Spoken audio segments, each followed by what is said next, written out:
एक दिन गोपियां जमुना स्नान करने गईं तो उन्होंने अपने वस्त्र घाट पे रख दिए। भगवान श्याम सुंदर आए और उन्होंने वो वस्त्र उठाए और कदम पे चढ़ गए।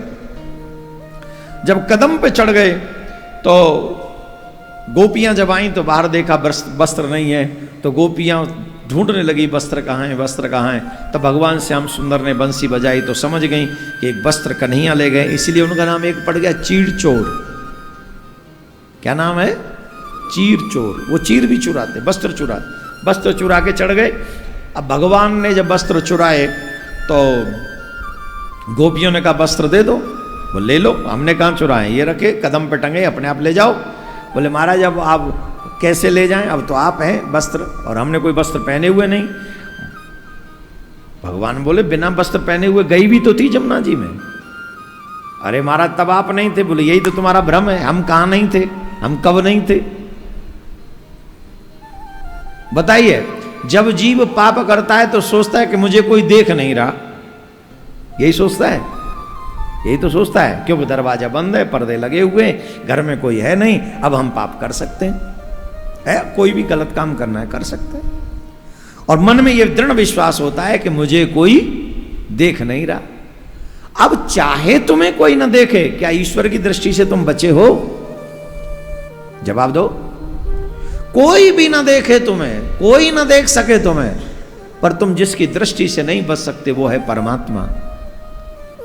कोई पर्दा ऐसा नहीं बना जो तुम्हें उसकी दृष्टि से बचा सके, कोई ताला ऐसा नहीं बना है जो तुम्हें उससे दूर रख सके। यही अकाट्य सत्य है। हम लोग दुनिया में किसी को भी मूर्ख बना सकते हैं, भगवान को। एक जगह पर मैं बहुत अच्छी बात पढ़ रहा था, बताऊं कौन सी? बहुत अच्छी बात पढ़ रहा था, वो बात बहुत ही अच्छी थी। बात यह है, हम कर्म अपनी मर्जी से कर सकते हैं।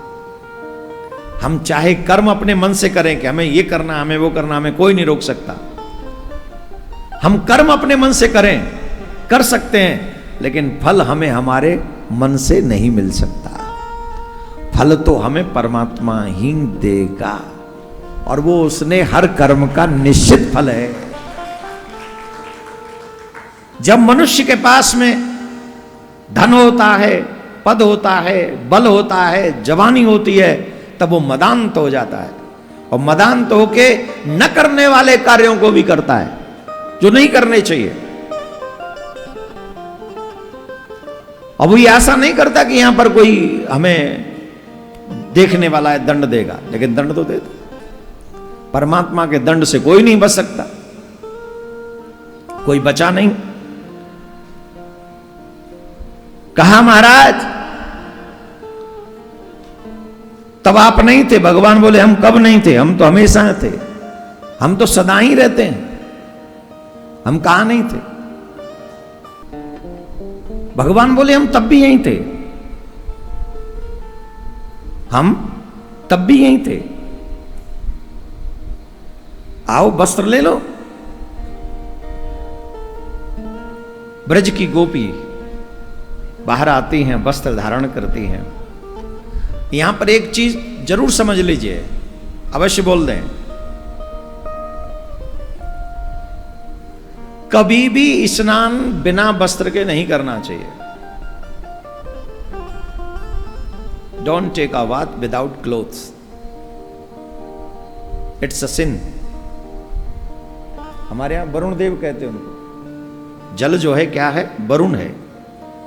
जल में स्नान आप कर रहे हो और सिर्फ नारायण कह दो, स्नान करते समय सिर्फ नारायण बोल दो, आप सभी तीर्थों के समान पवित्र हो जाओगे उसी समय।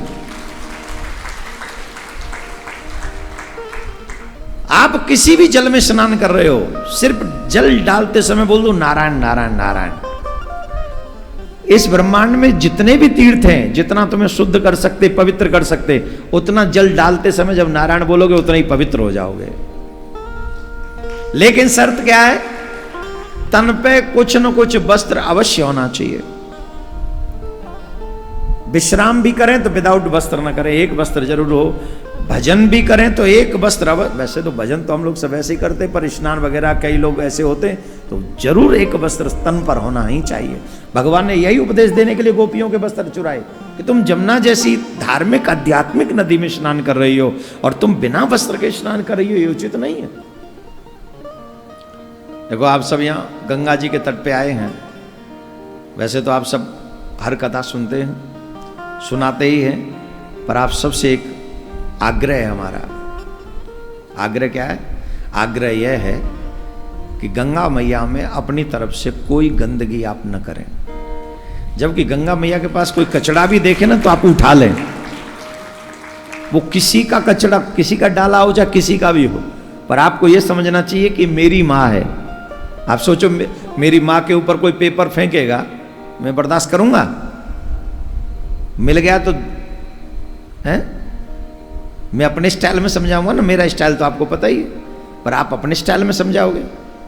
तो ये गंगा भी माँ है, हमें गंगा मैया का भी पूरा ध्यान रखना चाहिए अपने द्वारा। अभी हमारे एक और बंधु, वही फौजी भाई बता रहे थे कि कल कोई लोग यहाँ वो क्या कॉफी पी रहे थे रे, कॉफी पी रहे थे गंगा मैया के घाट पे बैठ के, सुर्राटे वो। हाँ महाराज जी, वो क्या कर, आजकल बड़े लोग अलग टाइप का प्रेम हो गया महाराज, एक नारियल दो पाइप। हाँ अब आप तो सन्यासी हो, आपको नहीं पता, हम थोड़े गृहस्थी हैं महाराज जी, तो हमको पता है।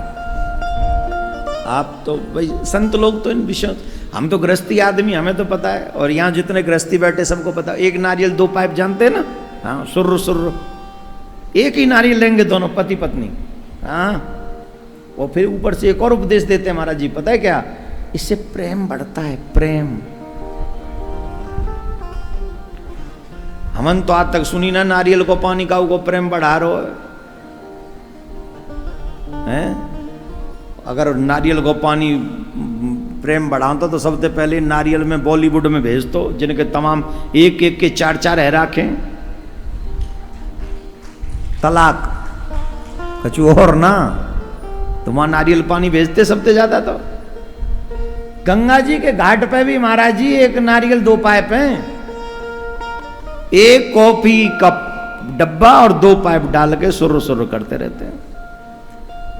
और कई बार तो वहीं छोड़ के चल देते उस डस्ट, वो जो कप है क्या बोलते हैं उसको, वहीं छोड़ के चल देते हैं। It's too bad. सबसे पहली बात है, गंगा जी के तट पर कुछ खाना पीना नहीं चाहिए। सबसे पहले सिर्फ स्नान करो और मां गंगा ने मेरे सारे पाप धो दिए, ऐसी निष्ठा करो, और उसके बाद सीधे मां को प्रणाम करके अपने तन से उतारे हुए वस्त्र भी गंगा में नहीं धोने। नो साबुन, नो शैम्पू। गंगा जी के घाट पे बैठा हूं इसलिए यहां की बात कह रहा हूं, ये हर एक धार्मिक नदी की बात है, चाहे जमुना जी हो, नर्मदा जी हो, कावेरी हो, गोदावरी, कोई हो, ये हमारे पाप धोने के लिए हैं, शरीर के मैल धोने के लिए नहीं। Do you understand what I mean?